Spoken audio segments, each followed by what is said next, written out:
You just got served and now you're trying to figure out what to do. Before we start, I want to say this is not legal advice. This video is for educational and informational purposes only. Laws are different in every state and every situation is different, so always do your own research or speak with an attorney if needed. Now, with that being said, if you're watching this video, you probably just got served court papers and you're panicking. That is completely normal, but the worst thing that you can do right now is ignore it. So in this video, I'm going to break down what being served actually means, your deadlines, what happens if you ignore it, and a basic outline of how to respond, right? So what being served actually means, right? So being served simply means a lawsuit has officially started and you are now being notified that a case has been filed against you and you have the right to respond and defend yourself. A lot of people panic and think the court is already against them, but that is a misconception. That's just simply not true. The lawsuit is just beginning the case, is not the end. This is not the end of the case, it's not the end of your life.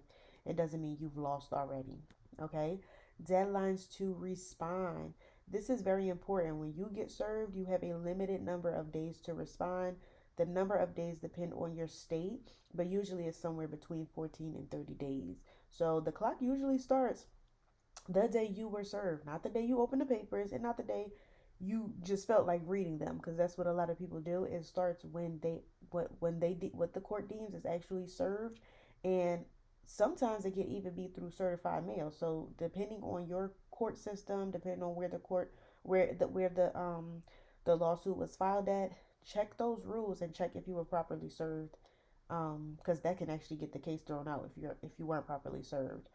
um but yeah, so if you miss this deadline, the plaintiff, which that's what they're called, can ask the court for something called a default judgment. Okay? What happens if you ignore it? Getting into that default judgment, right? If you ignore the lawsuit and do not respond, the court can enter a default judgment against you. And that means they automatically win because you just didn't show up and respond and defend yourself. So once they get a judgment, they're more than likely going to be able to do things like garnish your wages, freeze your bank account, put a lien on your property, and they can actually put interest on that judgment. Okay, so ignoring a lawsuit is literally the worst possible thing that you can do. All right, now getting into that, we're going to go over the basic outline of a response because this is really important. Just as much as it is to show up and prove your case, is just as much as important to know the rules and how the court system works too. I'm not going to say that you just shouldn't show up, but also a lot of people miss the fact that court has rules, right? So you could be doing a disservice to yourself, um, if you don't know those rules or if you don't make yourself privy to those rules, right? So if you are in a situation where you're being sued, don't forget that again, courts have rules. So the court that it has been filed in, look up those rules on their website, okay? Um, it's just that's just how it is. All right. So a basic outline of a response. So when you respond to a lawsuit, you usually file something called an answer. This is your official response to the complaint. And you don't just write a letter or explain your situation. You have to respond to the lawsuit in a specific format. So a basic answer usually has a few main parts, and you can also look up an example, um, online as well, like or on the court's website. So first is the caption, and that's the top part of the document that has the court name, the case number, and the names of the parties. You basically copy this from the complaint they served you, and that's that section. Next is your responses to the allegations in the complaint, right? Everything is numbered in paragraphs. You go line by line, and you either admit, deny, or say that you don't have enough information to admit or deny. You should respond to every single numbered paragraph. I normally just put deny. Then you have something called affirmative defenses. These are actually the legal reasons why the plaintiff should not win the case, even if some of what they are saying is true. Like, so for example, things like the statute of limitations expired, uh, they have the wrong person, identity theft, they don't have proof, they don't have standing to sue, improper service, things like that. These are very important because if you don't raise certain defenses early, you may lose the right to use them later on. And the last part is called a certificate of service. And this is basically a short statement at the end where you certify that you mailed or delivered a copy of your answer to the plaintiff or the plaintiff's attorney. If you're dealing with a company, it's always going to be the plaintiff's attorney, um, because that is the person that you're in contact with. Okay, so if you file it to the plaintiff and they have an attorney, that's not proper service. Sometimes it can be deemed not proper service because you you didn't send it to the right place. Okay, so that is important as well. A lot of people miss that too. All right, courts want proof that both sides are getting copies of everything that gets filed. Now, the exact format, deadlines, and rules again vary on your state and sometimes even the specific court. So it's very important to look up your state rules of civil procedure, or the court's website for their requirements. But generally, almost every answer is going to include those main parts, and that is how you would, address those main parts. Answer is going to include those main parts. So the caption, your response, your defenses, and that certificate of service. um yeah, so that is pretty much your answer, right? You could think of your answer like the flow of it is copying the case information, respond to each paragraph they wrote, list your defenses, and then you certify that you mailed them a copy, right? That's the basic structure. All right, some common mistakes that people make, we're going to go back over them.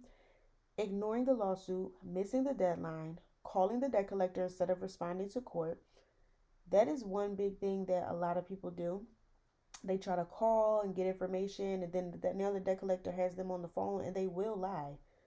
A lot of them will lie and say, no, you don't have to worry about going, because they want you to get that default. They want to get that default judgment. Any court documents that you have, it's always best to show up.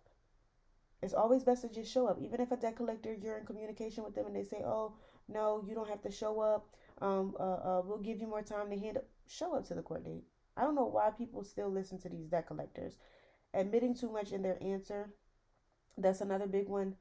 You're taking me to court. The burden of proof is on you. So I'm going to respond the proper way that I need to respond legally and in compliance. But I'm going to give you but so much. All right? I'm going to give you but so much. You have to make them prove their case, right? Filing the response but not sending it to the plaintiff. Again, that is the biggest thing. If they have an attorney, which 9 times out of 10 you're dealing with people who have an attorney, companies who have an attorney where that are suing you for an alleged debt, it's going to go to their attorney. Um, and also, just like going back to calling, sending letters too.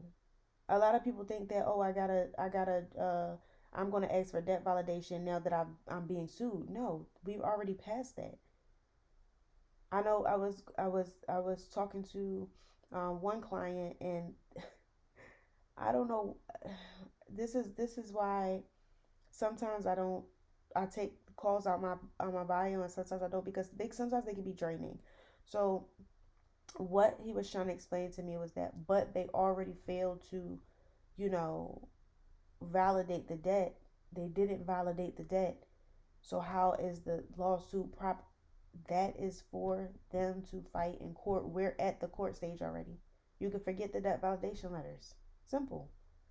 That is something that you have already should have done, and that's another reason why don't let these things stay too long on your credit report, because again, if it's within the statute of limitations and you haven't paid anything, they might sue. So you cannot let these things just pile and pile and pile on your credit reports. Okay, so credit repair, all this letting it fall off, yeah, you can let it fall off, but what's the risk to that? A whole lot. Okay, these mistakes are why a lot of people lose cases. They actually could have just won, um, or if they didn't want to go through the process, settled on better terms. Because I got people that they don't want to go through the credit repair process. They don't care about no laws and nothing that I'm talking about. They just want to. They got the money. They just want to pay and get it over with. Which is the fastest way. I'm not gonna lie. Because They'll be happy to get their money, take it off, and they'll be on to the next victim. All right. But always, if that's something that you want to do, always ask for a pay for delete before you even pay them anything. I need a pay for delete. All right. Um, if you want to really learn how to respond to lawsuits, how to spot violations, how to build your defenses, and how to actually fight these cases the right way, inside my mentorship, I break this down line by line, um, and go over real defenses, responses, and strategies. Um, and if you are currently being sued right now and need help with your specific case, I do offer a service where I provide attorney style guidance to help you respond correctly. I help you structure your response properly, point out your strongest defenses, identify the plaintiff's weaknesses, review their evidence and documents, help you understand your options and strategies, and make sure you don't make mistakes that could cost you the case. So, if you are currently dealing with a lawsuit and excuse me, need help, you can contact me about that service. And you can also click the description because that service is linked in the description, and it also shows all of the details and the guidance you'll be receiving. I know getting served is scary, but getting served does not mean you lost. I mean, most people lose again because they just simply don't respond. So take a deep breath, learn the process, respond correctly, and don't panic. And if this video helped you, make sure you subscribe because I'm going to be doing more of these videos here on this channel. And with that being said, you know where to find me inside of the Go to University, the best school community on the school platform right now for credit and consumer law. And I will see you guys inside.